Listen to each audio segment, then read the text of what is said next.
Mootummaan Itoophiyaa rakkoo hidhattoota waliin jiru furuuf akkuma tattaaffii taasisu yeroo kaan ammoo humnaan akka dhabamsiisu himaa ture. Haa ta'u malee seenaa biyyattii keessatti qabsoon hidhannoo erga eegalee sochiin hidhattootaa dhaabbatee hin beeku yookiin hidhattoonni dhabamanii hin beekani. Ministeerri muummee Itoophiyaa Dr. Abiy Ahmed adoolessaa 7 bara 2016 paarlaamaa biyyattiitti wayita dubbatan riphee loltoonni shiftoota jedhanii waaman amala yeroo dheeraaf turu akka qaban eerani. Lolli shiftoota waraana fuula fuulaatti gaggeeffamu yookiin conventional war waliin fakkaanneef ummanni qaamolee seera kabachiisan tumsuun akka sochii isaanii to'atamu gochuutu irraa eegama jedhani. Hidhattoonni maqaa amantii yookiin maqaa sabaa dhaatanii falmii gaggeessan akkamiin akka waggootaaf turan biyyoota Afrikaa garaagaraa keessatti arguu ni dandeessu jedhan muummeen ministeera biyyattii Dr. Abiy Ahmed. Fakkeenyaaf Boko Haram yoo fudhattan mootummoonni Naayijeeriyaa jijjiiramanis ammallee inuma jira jedhani. Mootummaan hidhattoota kunneen irratti tarkaanfii fudhachuu yeroon ni ibsa. Ni dhiyaata garuu humnoonni kunniin yeroo maraa ni jiru. Amaluma isaaniiti.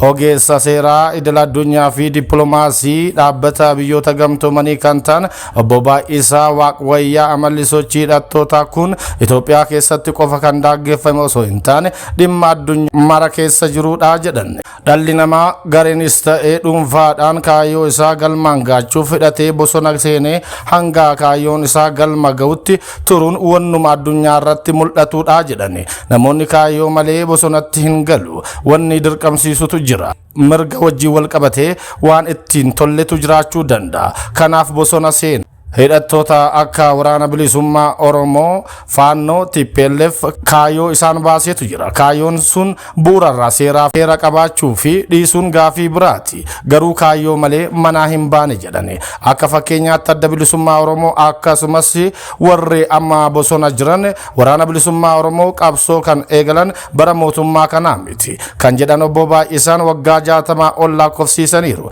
Gaafiin isaanii waan hin deebineef ammallee turan ta'uu danda'a. Mootummaanis isa kana beekuu qaba jedhan. Mari'atame hundi irraa yoo furame malee sochiin hidhattootaa yoomuu dhaabbatu hin danda'u jedhan.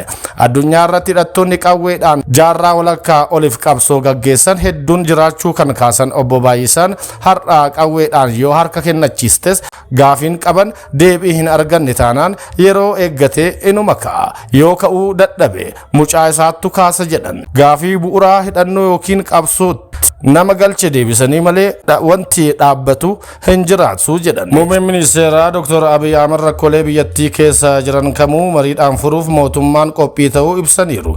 Garuu qaamni birmadummaa Itoophiyaatti yaaddoo ta'u yoo jiraates biyyattiin humna ittiin ofirraa qolattu akka qabdu ibsani. Walitti bu'uunsa mudatu walitti hidhannee mari'achuun hiikuuf gama keenyaan tattaaffii keenya itti fufna jedhani.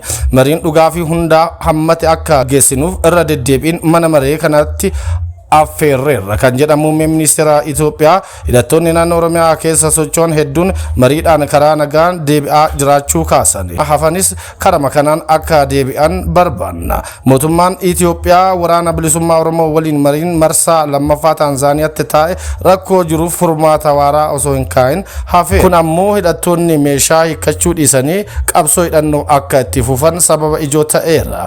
Gama kanniiniin sochiin hidhattoota dantaa qaamolee adda addaan faalamuun murni heddummachuu fi sochiin hidhannoo madda maallaqaa waliin hidhata qabaachuun Itoophiyaa keessatti bal'inaan kan baratamedha. Kunis sochiin hidhannoo wal xaxaa akka ta'uu fi furmaata kaa'uufillee rakkisaa akka ta'u taasiseera. Baay'isaan Waaqwayyaa haala hidhattootaan wal qabatee muuxannoo biyyoota addunyaa garaagaraa keessatti argatan irraa ka'uun waggoota fudhatus furmaanni marii malee hin jiru jedhan. Biyya tokko keessatti qaamni isa kaan caaluu hin jiru. Fakkeenyaaf dhimma Oromoo yoo fudhanne inni kiiloo 4 jirus inni bosona jirus ilmaan saba tokkooti. Oromoon Oromoo caaluu hin jiru. Kanaaf furmaatni jiru wal bira ta'an mari'achuudha jedhan.